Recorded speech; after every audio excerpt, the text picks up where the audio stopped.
Oh, no. Yes. Okay. Oh, wait. I had it as a Google Doc. I did say that. Okay. Examine statue. Let's look first. Okay. Closed door. Okay. Examine statue. The huge statue is made of solid rock. While examining its feet, you notice a curious hole in the floor of the altar. Examine hole. The hole is about 2 inches deep and about an inch wide. Open door, which is the door we had seen. Having pulled the bolt across, you push the door open. And yeah, here, this is kind of a nice... Oh, we can't... Oh, in, yeah. We can click this to go in it. Enter. With your men following, you step through the open doorway. The room furnished with a shelf of books, a gong, and a wooden chest is the vestry to the chapel behind you. It's also windowless. I wonder what that's for, whispers Pagan as he barges past you and removes something from a wooden shelf. See, our party members just do whatever they want. Which I guess is kind of nice for added complexity, but it's really not that convenient. Nothing exciting, he says, as he tucks it into his backpack. Only a piece of old metal, although he continues, if you leave it with me, I may find a use for it. Okay, examine Pagan. I call him Pagan because I don't want to call him Pagan. Okay, while we examine him. He kind of looks like Carrie Elwes, whose features are rugged and strong, has a dark scar running from his right eyebrow down across his cheek and ending just above the mouth. Although a cheerful chap, he does have a tendency to be rather sarcastic. In his hands, he's carrying a piece of cat gut, a battle axe, and a steel pin. Ask Pagan for pin. Okay. That's not an old piece of metal, you accuse as you take it. It's a steel pin. Why did you lie to me when you first found it? Pagan is unable to answer. Instead, he looks at his feet and sulks. See, already you can tell. You know. The esprit de corps is low. Examine shelf. The shelf is laden with large leather-bound books. Next to the books is a silver crucifix. Now, another reason why I'm kind of just barreling through this walkthrough, as you can see, there's a candle on the far right, and that's our life meter, and we can starve to death. That's why I'm not taking extra turns to like look at stuff and enjoy the, smell the roses or whatnot, because I will not starve to death in this game before I get to the end. Take crucifix,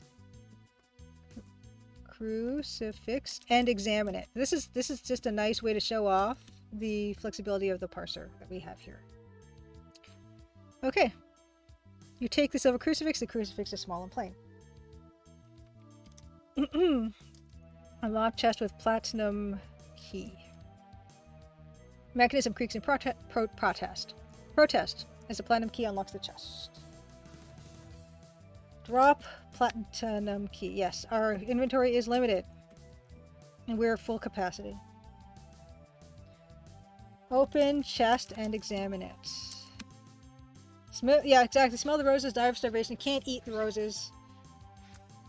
Having lifted the catch, you now raise the lid of the chest and allow it to fall open. The chest is open. Inside the chest, you can see a magic wand. It's nice. Okay, take wand and examine it. You take the magic wand. Written down the side of the wand are the words Dragon Slayer. At one end of the wand, there's a thread for screwing a particular object to. The other end has been shaped into a hexagonal prism. This game seems like it'd be pretty difficult to make TV prom. I think it would be, honestly. And it's like 4 guys, I think. Actually, why don't we take a look at those credits again? Because we can do that. And hopefully, like, looking at the credits won't cause me to starve to death.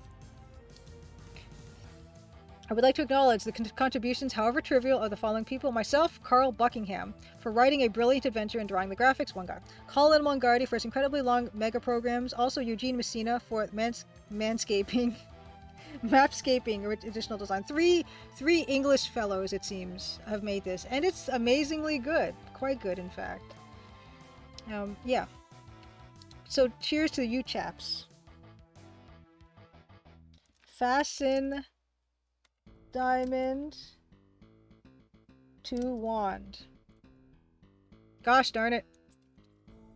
Fasten diamond to wand. Oh!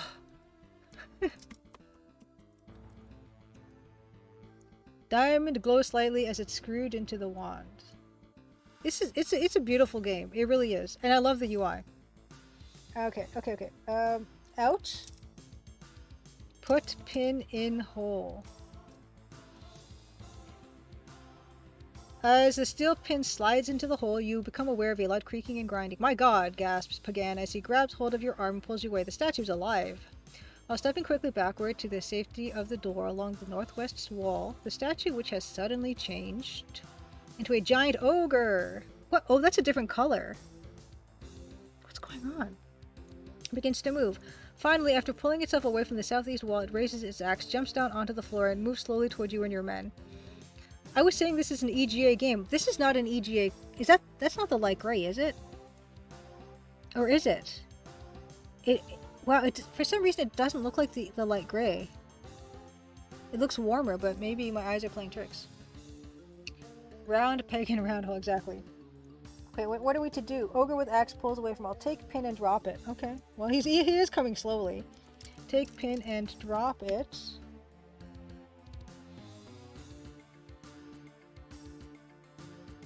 While your men keep the giant ogre busy, you slowly and quietly make your way around to the altar. As you pull the pin out of the hole, the fighting behind you stops. Like a chain reaction, large cracks spread over the ogre's entire body. Moments later, with a deafening crash, it collapses and becomes a pile of broken rubble. Damn it! Curses Pagan under his breath. What did you just say? You ask with suspicion. Oh, I wasn't talking about you, he answers with a face of pure innocence. I just this second realized I forgot to ask the neighbors to feed the cat. You allow the steel pin to fall out of your hands. I wonder if the three guys that made this game, like, each of them have a character that's like them in this game, and maybe that's what they're like. Okay, take pin and drop it. Okay. Percent. Let's percent it. 75%. Nice. Okay, I'm going to save it at ogre. Ogre. It might be the light gray. It's definitely not the dark gray. I don't know if it's not. Definitely not. I'm just confused. Examine wall. Narrow slit and slit several inches wide. A lot of like holes. Examine slit. Through the narrow slit, you see the internal workings of a small medieval contraption. Put disc in slit. As you slide the disc into the narrow slit, a section of the wall to your right begins to rise out of the floor. Look. At the back of the altar, there's a secret passage disappearing southeast. On the floor in front of you is a steel pin. Southeast. Dust and... I love that. Dust and dampness covers everything. For thousands of years, it seems, nobody has violated the peace of this ancient passage. As you lead your men forward, the sound of booted feet echoes eerily. 80 yards. Southeast of the chapel, you arrive at a wooden doorway. On the doorway, beneath a demon visage, is a plaque. Yeah, it really is. It's tricking the eye next to the Black Day of War. It's fascinating. Read plaque. Oh, read plague. Read plaque. The instructions on the plaque say, he who enters can only enter when the eyes of the visage are red. He must also carry the golden key, the dragon slayer, and the bloodstone. To complete the task, he must strike the door once with Pucarius's weapon. Examine visage. Visage is that of a demon, and the head of the demon is a star-shaped niche. We have a star-shaped gem, I think. Right, crystal. Put crystal in visage. As the crystal slides comfortably into the niche, the eyes of the visage suddenly become red. Strike door with wand. Oh my god, we're gonna be... Ooh, okay, that's a long paragraph. We have one more paragraph, but it is a long one.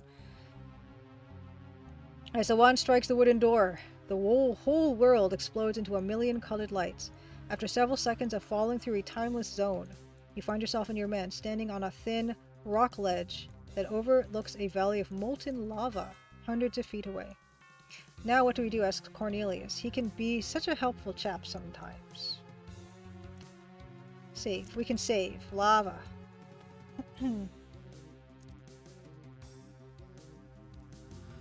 Great. West. Slowly you lead your men up the twisting path which leads its way unevenly around the jagged overhangs and sudden drops. A while later, after rounding a sharp outcrop on the side of a mountain, the path ends. Ooh, yeah, here, look at our map. Look at where we are now. Nice. Okay. Cool. Blowhorn. We have a horn. It's okay. Suddenly, after blowing into the horn, a strange whirlpool begins to rise up from the lava beneath you. As it finally comes to rest, hovering gingerly by the ledge, a deep voice from within calls out, "Throw the ruby into the fire." Drop horn. Throw large ruby. We have a lot of rubies. Well, 3, I think. Large ruby in thrown. Throw large ruby into fire. Push someone in lava. Ooh, lady. Okay.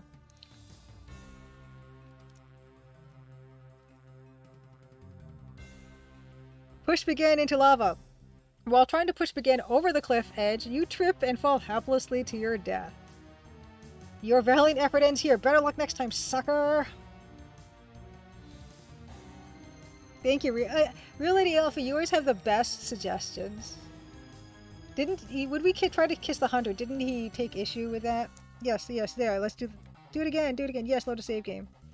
Lava. Right.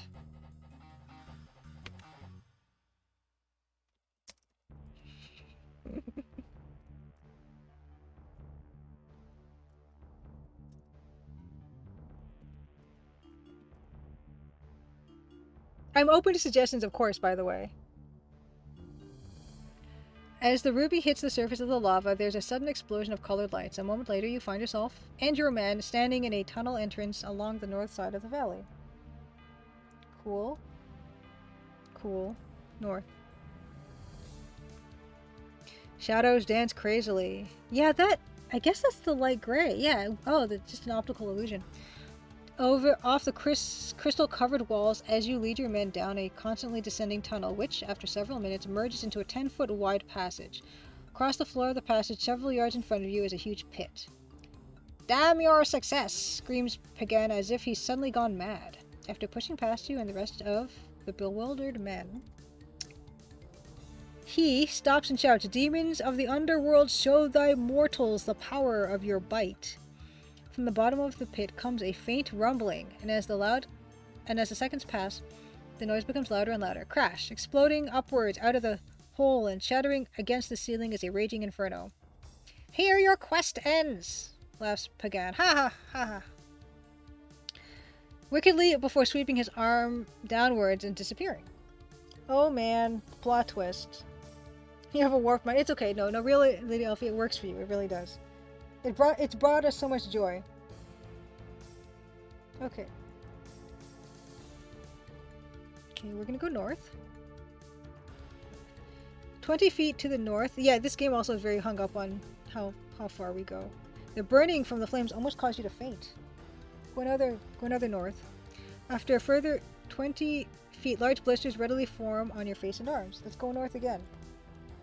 Suddenly, the flames in front of you disappear. "It's okay," you shout excitedly as you notice your skin is back to normal. It was only an illusion. Look. Beneath you... Oh, between you and continuing the journey is a 10-foot square hole. Examine pit. There you go. Well, I've made it, Real Lady Elfie says, I've made it this far in life with my twisted brain, so yeah, I suppose it does work. Exactly. The floor in the hole is real. Jump over pit. Several seconds after the men and yourself have jumped safely across the walls on either side of the pit slam together, you now stand at the southern end of a northerly passage. Yeah, that pit didn't really do much. Maybe it's not meant to stop humans. I don't know. Percent. Sklo, good to see you. 85, we're so close. Sklo says, maniacal laughter isn't as scary if you imagine it sounding like tee-hee. I can't achieve maniacal laughter. That's the best I can do. Let's go north. But a quarter of a mile north of the blocked passage, you arrive at a three-way junction. The three passages that leave this junction run north, east, and south. East. 40 yards east of the junction, the passage arrives at a closed door. Open door. Okay, we did. Enter. We found it! Ooh, look how beautiful that is. The little treasure chest. We found it, chest Borgelius. Excitedly as he follows you into the room. We've finally found it. Lying in the center of an almost empty room is a beautiful golden chest. I totally agree that it's a beautiful golden chest. Great. Examine chest.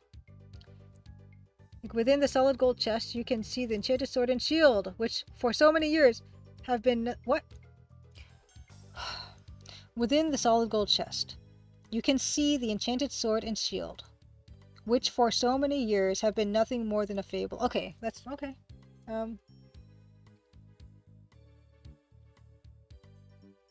Open chest. To your surprise, you find the chest to be another illusion. Exit. Without bothering to argue, your men follow you out of the room and into the passageway outside. West. North. 30 yards from the junction, the passage ends at a wall of solid rock. Examine wall. In the middle of the wall are 3 levers. Do you guys say lever or do you guys say lever? I think I say lever.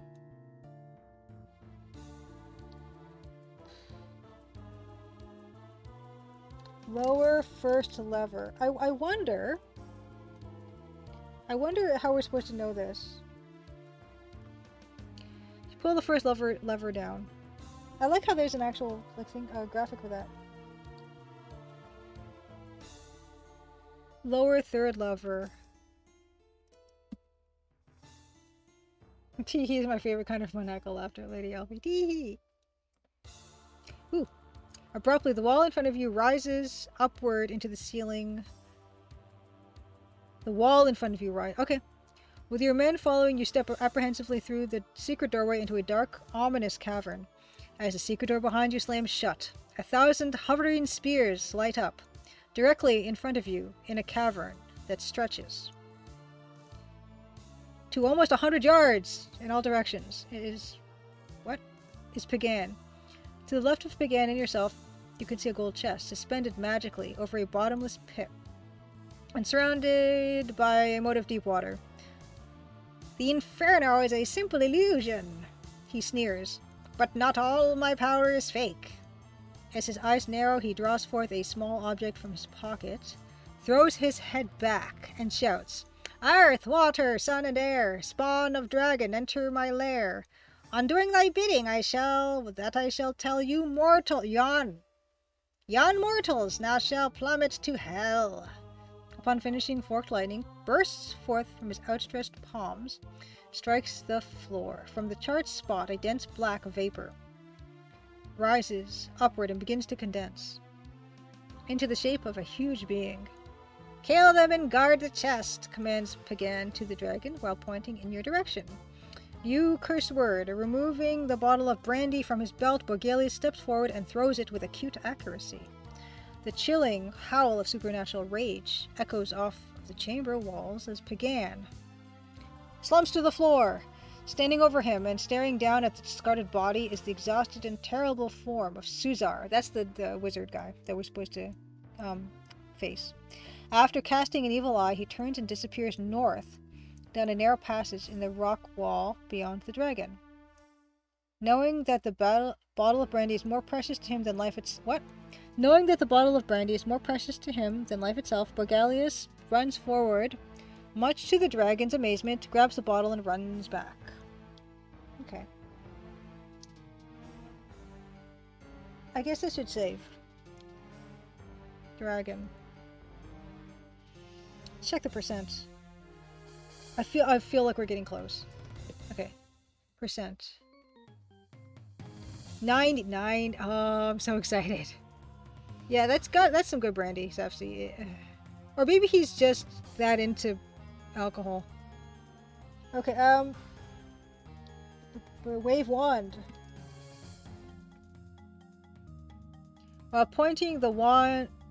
What? Well, while pointing the wand, a strange power deep within the shaft of wood bursts into life. From the diamond itself, a blue flame slices through the air and strikes the moat's surface. Following an audible crunch, the water freezes to a solid sheet of mirror-like ice. God, what an ugly-looking beast, spits the dumb dragon as he sees his reflection. Okay.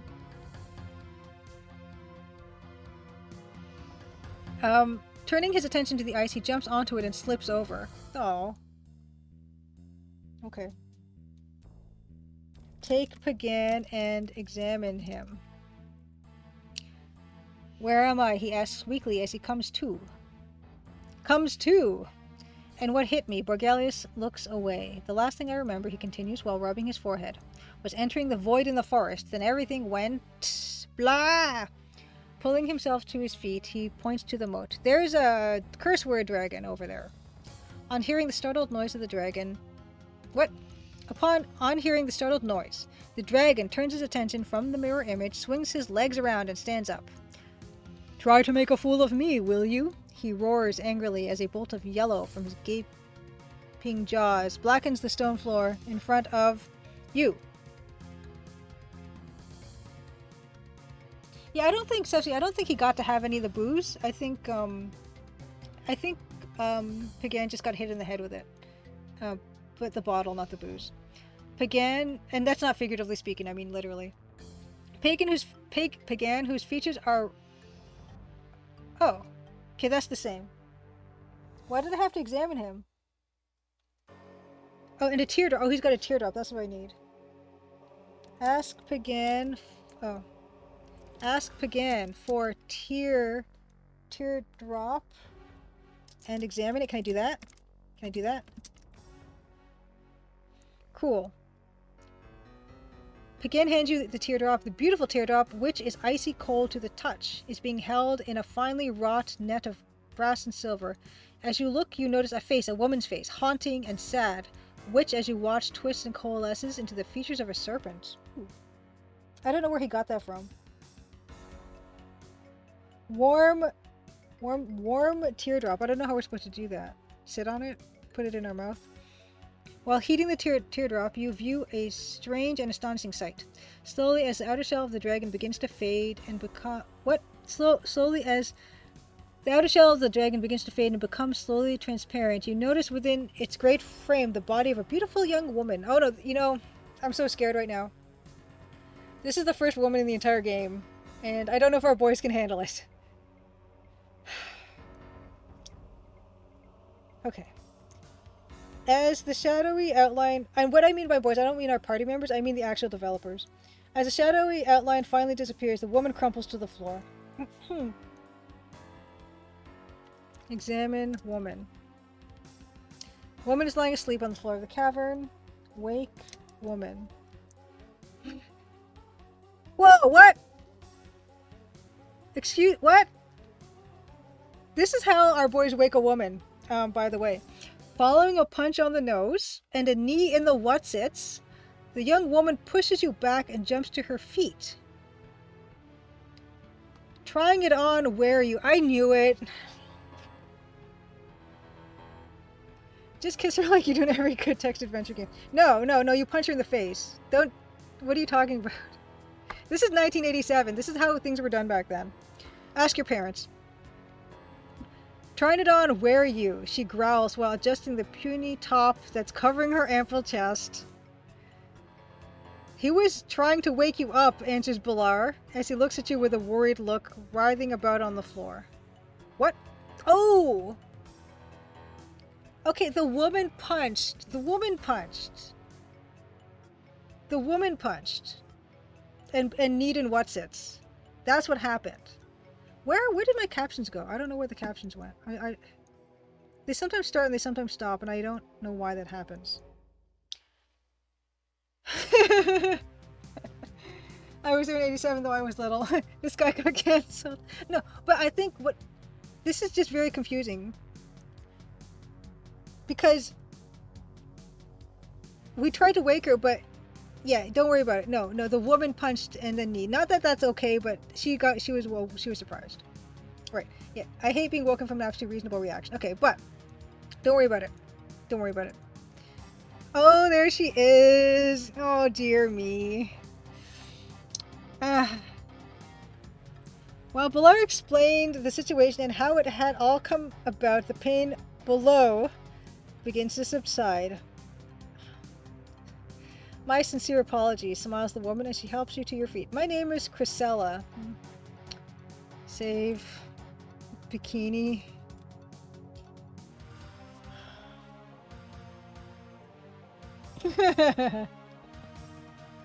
Yeah, bikinis are timeless. They're a timeless fashion item. Okay. Yeah, she's an adventure game lady in the 80s. Gosh. Oh, please. Okay. Unlock chest with gold key. I mean the treasure chest.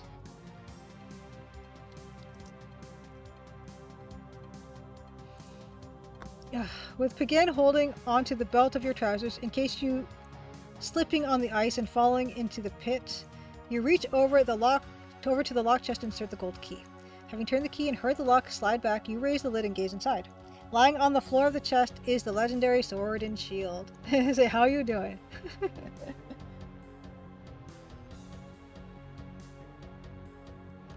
Drop all except... I gotta try to kiss the woman, I guess, right? All except wand and teardrop. Okay. Save. Okay, I'm just gonna save right now because I'm gonna try to kiss the woman, you guys. Yeah, she looks jealous of the jungle. Kiss woman.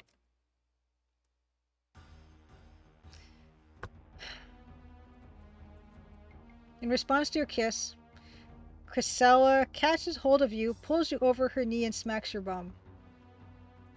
I can't tell if that's a good or a bad thing. I'm gonna go oops, because I'm gonna undo that. Yeah, the real treasure is the bikini, was the bikinis we saw along the way. Beta human, good to see you, by the way. No, no one was expecting that. Hug woman. Let's try hug woman. You can't do that to Crysella. Pat woman? You pat Crysella on the back. Okay. This is a load. It's fine. Okay. Okay. Back to business. Percent. Let's percent this. 9. Okay, we're still at 90. Take sword and shield. Here we go, you guys. This is the mythical sword and shield that we've been going for.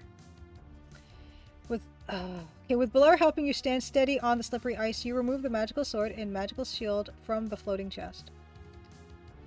From the floating gold chest, not Crysella's floating chest. For some strange reason, the silver ring which you've been carrying in your hands begins to suddenly vibrate and tingle. We're wearing it on our finger. As you watch, it fuses into the blade of the magical sword. On doing so, the blade starts to crackle with electrical strands of energy. Percent. This is the Sword of Legend. This game, well, the eponymous Sword of Legend, the shield's not mentioned, but it's also apparently percent. It's also apparently legendary. Examine magical sword. The blade of the magical sword, whose end disappears into a silver hilt and golden pommel, is a strange gray color similar to metal but far stronger. Written down the side of the blade, which is 4 feet in length, is the word Portacotius. Examine shield. The circular frame of the shield has been fashioned from a gray-colored material similar to the metal but far stronger. On the inside and fastened to either edge is a leather strap. On the front of the shield, which has been decorated with the face of Duar, god of victory, is a hexagonal niche about an inch in depth. Put wand in shield. As you push the edge of the wand into the hexagonal niche, a translucent barrier circles outward from the edges of the shield. Oh yeah, you're right, Sepsi. Good idea. See if you can slay your crewmates with your legendary gear. Let's try it. Save. I'm gonna say this is sword again. Yes. I'm actually gonna... Oh, yes, I said yes. Oh, anyway. Actions. Attack. Begin with magical sword. Let's do it. Oh. Instead of using the magical sword, can't you be a gentleman and attack begin with your hands? No! No, we want to slay everybody. Good try, though. I like good suggestion. Yes, Hylian sword and shield. Okay. Let's go north. Let's go north. Let's go back to map. Yeah, weak, exactly. North. With Begin and the rest of the party following, you lead the way across the cavern toward the tunnel entrance along the northern rock wall. As you step into the narrow tunnel, you abruptly stop. At the far end of the passage, standing in the center of what looks to be a giant web of metal plates, is Suzar. Emanating upwards and then arcing to a central point from all corners of the plates is a misty hemisphere which crackles brightly. Beyond the wizard and appearing in the face of the stone wall is a shimmering sphere. As it becomes increasingly real, you begin to see trees, grassland, and distant mountains. Blasted dragon! Curses Suzar as the hemisphere vanishes. Disturbing my spell! He sneers with an expression of sheer evil. Is your last mistake. What? Disturbing my spell is your last mistake. Hurtling towards you is a lightning bolt. Ooh, can we just... can I get it in the face? I just want to wait and see. Oh, ouch! While leaning against the passage wall, you allow the wizard to conjure up another spell. The death scene is too horrible to even write about. Your valiant effort ends here. Better luck with next time, sucker. Yes. Load. Yeah, sorry. Okay, sword. North. Yes, okay, right. Lightning bolt. Lightning bolt. Raise shield. Naturally. What?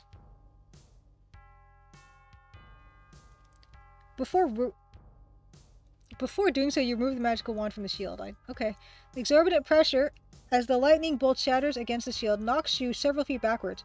In an attempt to protect yourself against another, you lift the shield only to find it become stuck between the two walls of the passage. Take shield. Okay, did we do that wrong? Did we do that wrong? Take shield. No matter how much you kick, pull, or push, the magical shield won't budge. Okay, we're gonna sit. With your back resting against the passage, you sit and wait. Just then, out of the corner of your eye, you see something. Look at this, you whisper excitedly. There's a crack running along the foot of both walls. Let me have a look, asks Crysella. Thievery and finding devices are just some of my talents. Okay, oh, wait, oh. I'd like to know what the others are, smirks Pagan, while nudging Balar in the ribs. For several minutes, her talented fingers run up and down the walls, till finally they stop. Following a faint click, a small hole appears. I knew it. Okay, at the back of the dark hole, that's 4 feet in depth, 6 to 7 inches wide, and about an inch in height, is what appears to be a mechanism.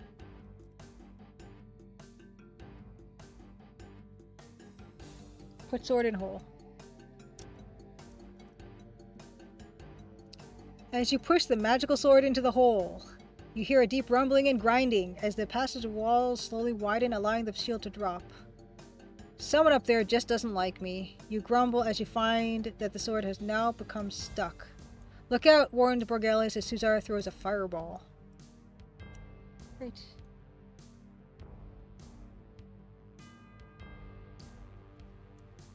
Take shield. You reach out and grab the shield, fortunately just in time. The thrown fireball hits the front of the shield and disintegrates. Fireball. I'm gonna just save it. Oh, save. Fireball. We're gonna do it, you guys. We're steps away. We're steps away. I'm so excited.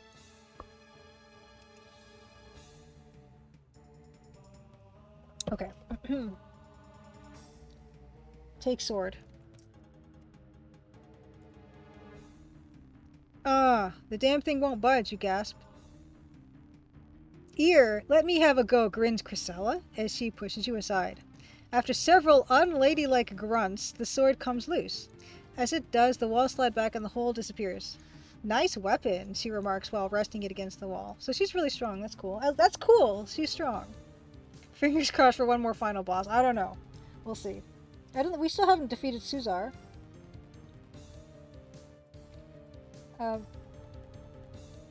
Take sword again. Okay, marry Crysella. Marry Crysella. Oh, he doesn't understand Mary. Take sword. You take the magical sword. Put wand in shield. Yes, we already did that before. North. The constant bombardment of fireballs and lightning bolts soaring past your head, smashing into the face of the shield. You make your way slowly down the passage toward the lair of Suzar. Close behind you are the men and Crysella. Just then, while entering his lair, the giant teardrop begins to pulsate and glow like a beating heart. On seeing the distraction, the wizard attacks. As he does, the shield is knocked from your grasp and the teardrop falls onto the floor and lands near his feet. Now you've seen your last, he chuckles. Not so quick, enters Crysella as she dives forward, retrieves the shield, and lifts it as a blazing light slices downward. Suzar's lair is of an octagon room. Set into the floor are strips of precious metal that radiate out from the center and give you the appearance of a giant cobweb. You can also see a teardrop.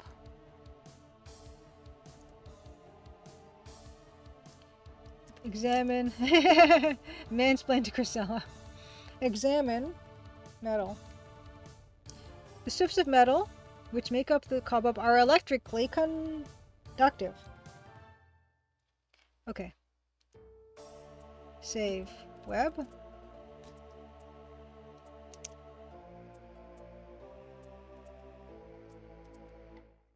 Okay. Mansplain to Crysella. No, doesn't understand mansplain. Denial and octagonal means 4 sides, I know. Yeah, it's you're gonna have to use your imagination, I suppose. Touch metal. Ooh. Tell Pagan that he is attractive. Oh no, doesn't understand attractive. Hug Pagan. I'm sure Pagan can wait until Suzar's been defeated. I can't wait, Pagan.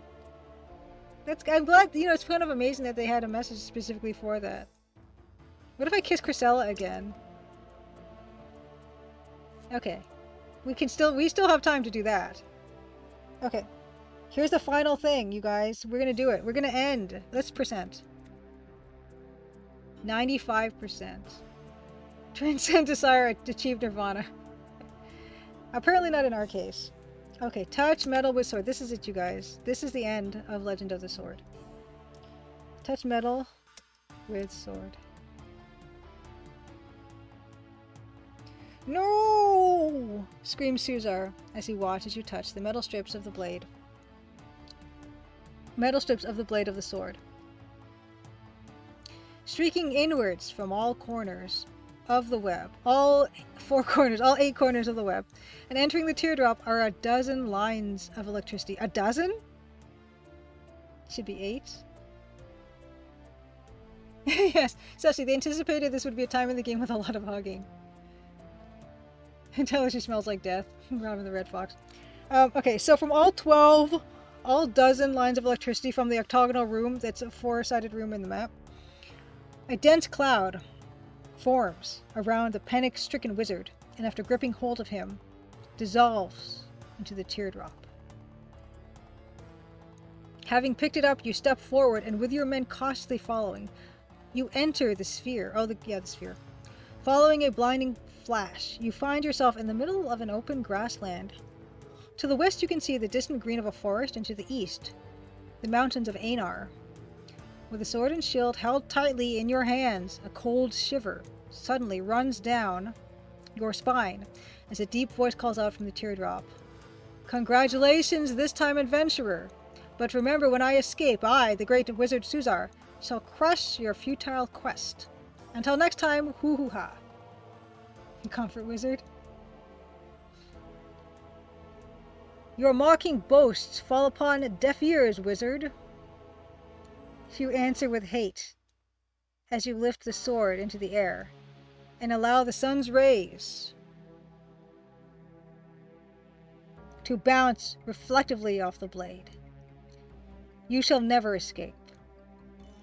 From all of us at Silicon Software, thank you for playing Legend of the Sword. We hope you enjoyed it. Percentage of puzzles achieved, 100%. Play again, yes or no? Yes, Comfort Wizard or Comfort Wizard. There we have it. Do we want to play again? What happens if we say yes? No. Okay, start from the very beginning. Another one for the books, you guys. We did it. Legend of the Sword. And look at the time. It's like perfect. 11:29. 11:29. I'm very pleased. I'm very pleased that we finally did it. And we finished punctually.